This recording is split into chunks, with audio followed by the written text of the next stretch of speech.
Hey now, it's Mike Gilbert, host of the Mike and JD Show, right here on the Voices of Wrestling Podcasting Network. Join JD by God Oliva and myself every Thursday night live on the Voices of Wrestling YouTube channel at 11:30 p.m. Eastern Standard Time, as we stay up all night discussing all the hottest stories in professional wrestling. You can also check us out right here on the Voices of Wrestling Podcasting feed, or you can subscribe to the Mike and JD Show feed. Now, enjoy the show. Hello and welcome to this week's episode of The Good, the Bad, and the Hungry here on the Voices of Wrestling Podcast Network. I am your host, Fred. There's no Tyler this week. We weren't even going to do a show, frankly, but then I thought, well, I got back from running errands a little early, and I thought it'd be wrong if I didn't do a show of some sort. So here I am, doing my thing. I've got I finally rated 1,000 matches this week. I did the deal. I pulled it off, everyone. So I'm still working on my FSM 50 ballot. I will always be working on my FSM 50 ballot. I'm currently got a Strong Style Evolved up on the screen. Checking out a few matches from that. Gonna see what happened there. Last time I attempted to do this show, I got 59 seconds in, and Audacity was like, that's enough from you. But now we've officially broken a minute, so take that. I'm not going to talk too much about the news, mainly because I haven't kept up with it that much. We got the Rock and Roll Express coming back to AEW, doing a couple of appearances. Tay Mello is coming back in January to do some work in Stardom. Taz returned to commentary with no mention whatsoever of the storyline where he got taken out and his son went for revenge on Christian Cage and his family. Just not a single mention of it at all that I can recall. If I missed it, that's my bad. Very, very silly. I don't want to sound too like, 2021 was the only good AEW feel, but I can't believe that would have happened in 2021. Bandito has returned, and Bandito at a final battle, Bandito unfortunately suffered a concussion in his return run-in. I haven't watched that show. I don't have any thoughts on the show in general. I hate that for him, just because, Bandito rules, and I hate it. I really wish that he was healthy and able to do his thing, because he's fantastic, but so hoping a quick and healthy return for him. Got a Kenny Omega tease. Be great to have him. MJF and Big Boom AJ meet face to face at Boca Raton Championship Wrestling. Next.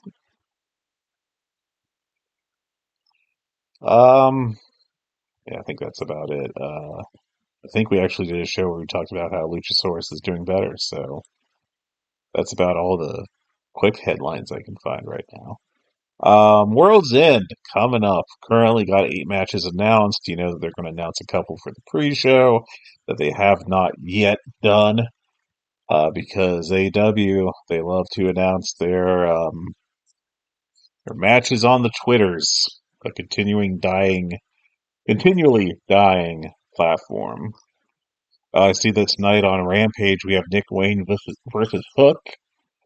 I wonder if Taz will call that, and if he does, if there'll be any commentary about the fact that they did an angle. Oh boy. I'm not really seeing any new matches announced for the pay-per-view. I guess we should talk about Rampage. This will be, as of now, the last Rampage to ever air for AEW. What was originally their secondary show, and fairly quickly their tertiary. And they're doing a nice little card in Hammerstein, and it was nice in Hammerstein. They had a good atmosphere, and that was nice to see after so much of this year being in basketball arenas that were far too big for the crowd they were drawing. But The card for this Friday is Private Party getting a squash, one presumes, against Alec Price and Leo Sparrow. We got Chris Jericho against Anthony Bowens, as we continue to tease the Acclaimed breakup. Layla Gray against Thunder Rosa. It might not be bad. I doubt it will be bad. It could actually be sneakily good. If those two get together. And then Hook against Nick Wayne, which that could be fun. Um, yeah, nothing else announced for us on the Twitter. There's a very funny happy birthday message today to Claudio on the AEW Twitter account, where he's standing very serious in front of a backdrop of balloons and confetti and so forth. Um, Good stuff. Also, Yuka Sakazaki's birthday. All right, let's go over the card, and I'll give some quick thoughts on the Continental Classic, which was pretty damn good, I think, in general. Fantastic to have that good of wrestling on American television. Um, I will say I don't think it was as good as last year's. I mean, it's tough. That was a high bar, but I think there was a lot of very good matches. In fact, especially Darby Allin versus Will Ospreay. I went five on that. That was extremely good stuff. Now I have to double check myself a little bit just to make sure I don't accidentally cite a match that it was not part of the tournament. But it looks, yeah, that was before. But Commander and Kyle Fletcher did have a very good match early in November on Collision. But Commander Ricochet, I think, was actually my second favorite match of the tournament. Brody King and Will Ospreay on Christmas Day was also, I thought, fantastic. And several other honorable mention matches: Okada, Mark Briscoe; Garcia, Mark Briscoe; Fletcher, Mark Briscoe. Sensing a theme there. Brody King and Commander was very fun. Ricochet, Will Ospreay, and Claudio and Darby. I also liked how Claudio was eliminated, where he basically Darby got revenge on him, and so Darby, for Darby, got taken out by Claudio popping him with the Nux. So Darby helped Commander out by telling him that, hey, if you need them, they're under there. So let's run down the final standings in the Blue League. Um, you've got yourself the top two finishers, Kyle Fletcher, who got 12 points by going 4-1. Kazuchika Okada finished second. The defending champion got 10 points by going 3-1 and one draw. Mark Briscoe third, 3-2, 9 points. Daniel Garcia, 2-2 and one draw, 7 points. Shelton Benjamin, 2-3, that's 6 points. And the Beast Mortos, unfortunately, that's 0 points. They should have given him something somewhere, frankly. But it's tough when you got sixth in a round robin situation. You want them to try to protect someone. It's tough. Gold League. We had ourselves Ricochet, who I think has been really good as just a dickhead heel recently. His current character works very good. I enjoy it a lot. He won the league with 10 points. Will Ospreay finished second via tiebreaker over Claudio with 9 points. Of course, Claudio was third with 9. Darby Allin with 7 points. Brody King with 6, and then Commander with 3, with the upset win over Claudio, thanks to the foreign object, the international object, if you will. Ah, goodness. All right, so that leaves us with Will Ospreay versus Kyle Fletcher, um, and Okada versus Ricochet. And the winner of those matches will face later in the finals for the tournament championship, the AEW Continental Championship. Be really interesting to see what they do.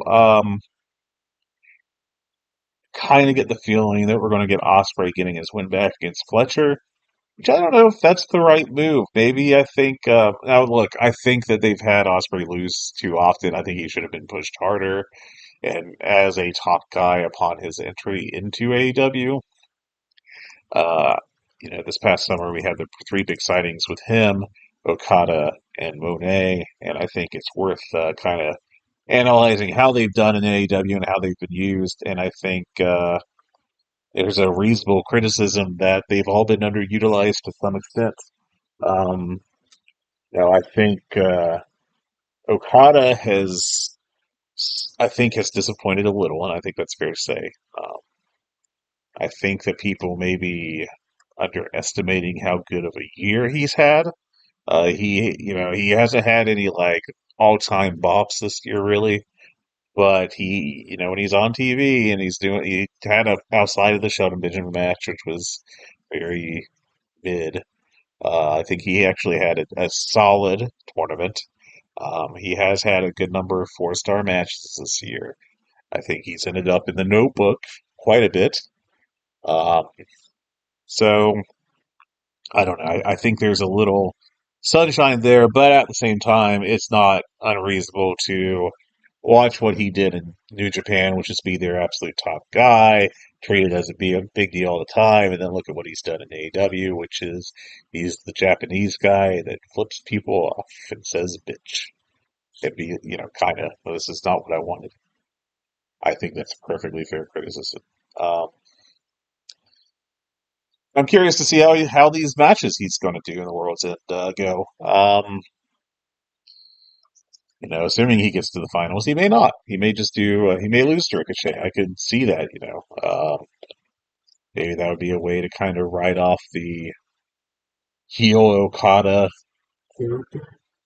I don't know. He feels kind of rudderless though. Ricochet, like I said, I think he's been doing very well as this oblivious idiot jerk heel.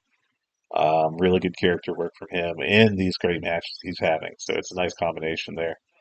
Uh, but Osprey and Fletcher, I think that'll be really interesting. You could have Fletcher go over and continue to really put him over strong and try to make him one of your top guys. And I think another Osprey win would really help solidify that and make it clear that, we're not just getting like, the 50-50 stuff.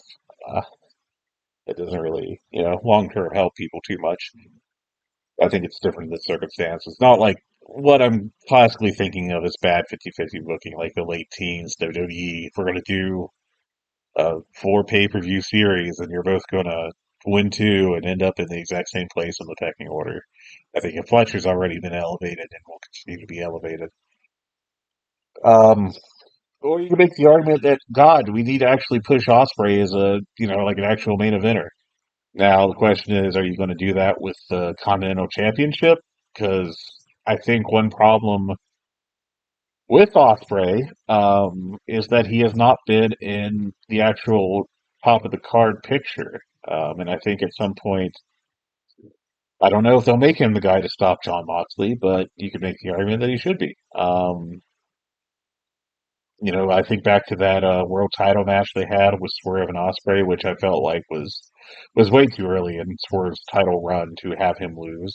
So I think they made the right decision in that sense. But you could also make the sense that as good as Swerve is, I think Swerve's fantastic. Yeah,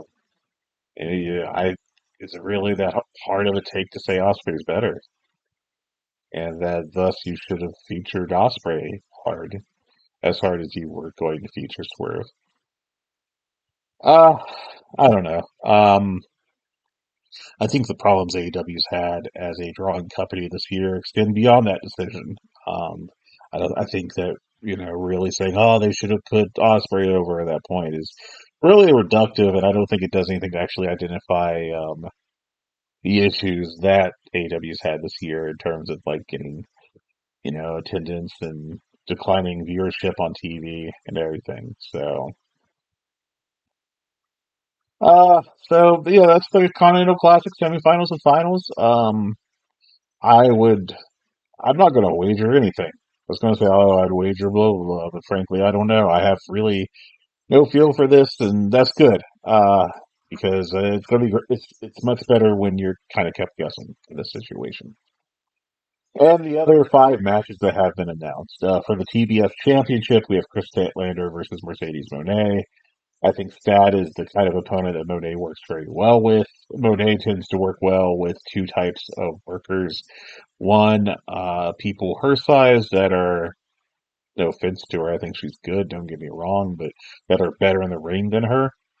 Um, and I mean, we get a lot. I have the show on right now, and I will eventually get to it. But we talked about the Hazuki Mercedes Monet match. I don't think it'd be too shocking if you thought Mercedes, after careful analysis, that you thought Hazuki was a better worker at this point in time than Mercedes Monet. They are, I think, at a minimum. I haven't watched very much Stardom this year, so I can't speak too much to Hazuki's progression, but that they are close to each other in terms of talent. Another matchup that works well to Mercedes is larger opponents, and obviously Statlander is taller, and I think that match could actually do very well. I really do think they blew it when they just randomly turned Statlander face with no real reason other than we want you to have a match with Monet. Um, that act she had with Stokely was fantastic. What a weird time in AEW Stokely Hathaway has had. And I don't know anything to draw any sort of conclusions off this. I can't say, well, it happened this way because blah blah blah. I don't know anything, but it is very odd that this really talented guy has had so many acts that he's been paired with broken off so quickly. The private party thing went nowhere. The whole was it the Pinnacle that he was in with MJF? No, it was the Firm adjacent to MJF, like Big Bill, that lasted like no time. It's really weird. I wish they just use him as a top manager. I mean, he's a fantastic talent. He's great at getting heat. It makes you wonder what's going on there, but I can't draw any conclusions, so I don't know. Moving on, um, Powerhouse Hobbs will challenge Konosuke Takeshita for the International Championship. I think that's going to be awesome.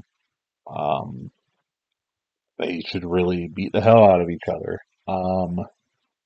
And then two matches I'm not as high on. Thunder Rosa is going to challenge Mariah May for the AEW Women's World Championship in a Tijuana street fight. Um, I will say that AEW's women's division pairs very well with hardcore or even death matches at points. I don't know that I recall offhand Mariah having a match of that level at that type at a high level, but I, wouldn't be shocked if she did well in it. We know Rosa does pretty well in that style of or type of match, so this could be good. I think this has been a bad year for the AEW Women's Division in general, mainly because of creative issues. Um, so I think I haven't liked the Tony Storm stuff largely. I feel like Tony Storm was in 2022. I think she finished in the top 50 in the FSM 50 as one of the 50 best wrestlers, regardless of gender, in the world. And then 2023, we got Timeless, and it really obscured her talents to do shtick. And that continued into this year. Then she lost the title to Mariah May, and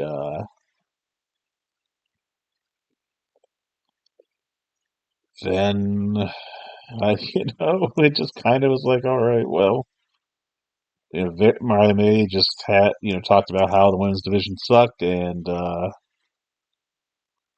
awesome she was, and then she had not particularly good matches. So I think that's kind of the biggest issue there. I just like to see the titles away from Storm and May, and I worry we're not going to get to see that. But what are you going to do?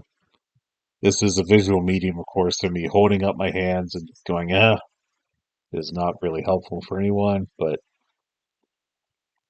I'll never learn a damn thing. I'm just dumb as hell. Next match, Adam Cole and MJF. talked earlier about how AEW, I hinted at this a little bit, AEW sometimes has been struggling recently with long-term storytelling issues, how they don't really go with things for, sometimes for the right amount of time that they forget it happened or they abandon it quickly with no explanation with Chris Statlander. And two of my least favorite things the past couple of years in AEW, which have been the Mariah May Tony Storm storyline, which again, it's not they aren't good. It's just I think that it was so really contrived and could have gone better without all the gimmickry. And the MJF Adam Cole storyline of 2022, which was just dreadful. But boy, we're gonna finish that story. Come hell or high water, doesn't matter that no one's getting really responses from the crowds. Doesn't matter that Adam Cole is as unover as he may ever have been in his career, at least since he first rose to like even being a Ring of Honor main eventer.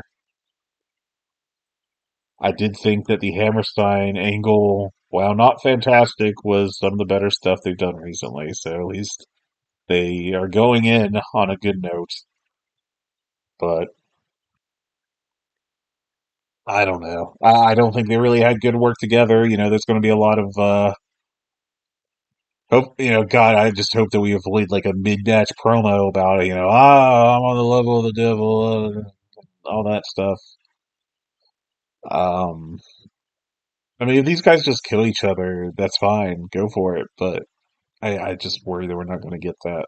So, and then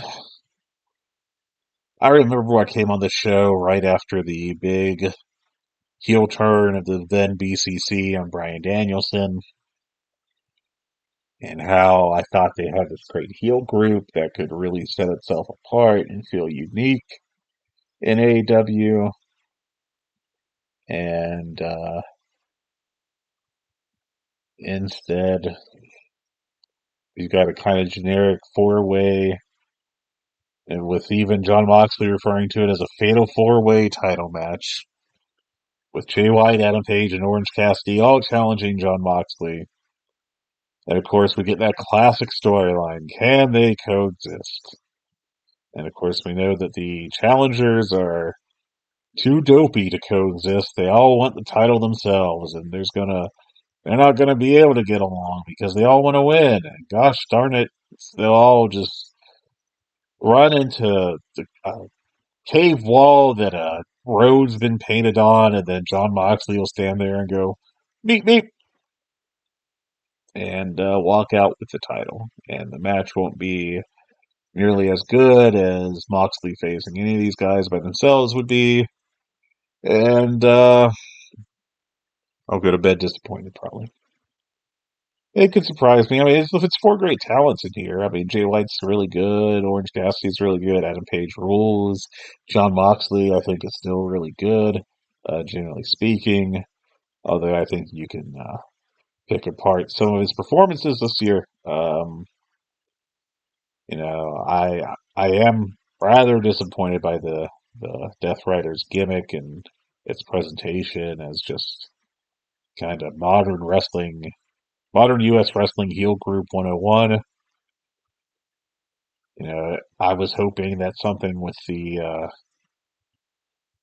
tenacity of early NWO, early Horsemen, and instead it's just kind of you could have rebooked these with the Elite, I guess, and it would have been these beatdown segments would have been very similar. But that's the announced card as of right now on Friday afternoon. No word on additional matches. We'll hear stuff probably. Hopefully, they'll announce them on Rampage. Um, hopefully, we'll get some more. I hope all of you had just the best holidays possible. Had the opportunity to spend time with your friends or family. and I hope it was a great. No matter what you observe, Christmas, Kwanzaa, Hanukkah, Festivus, any of these, the solstice. What are what holidays? Let's go to Wikipedia. What holidays do we have? I don't know why I'm adding on additional time here, but everyone's just dying for me to Google holidays and observances. So we had Constitution Day in North Korea, tugging at the collar. Um, Russia's Emergency Rescuers Day. It's a good idea, actually. It is the third of the 12 days of Christmas, and it is St. Stephen's Day in Romania, as well as like 8 Christian feast days. So whether you're having the feast day in honor of Theodorus and Theophanes, or Nicorette, or Pope Maximus of Alexandria, Blessed Francesco Spoto, Blessed Sarah Salcahazi, Fabiola, John the Apostle. Really milking this one. It's like I get paid by the minute, though I don't. Don't get paid. Hey now. If you want to honor the birthday of Buddy Boudreaux, American saxophonist and clarinet player. I'm losing my mind here. John Amos, who died this year. Rest in peace. Yeah, I'm running out of interesting stuff real fast. I do hope you all had a great holidays, and I wish you all just the best 2025, a happy, healthy, and delightful year. Take care, everyone. Talk to you soon. Bye bye.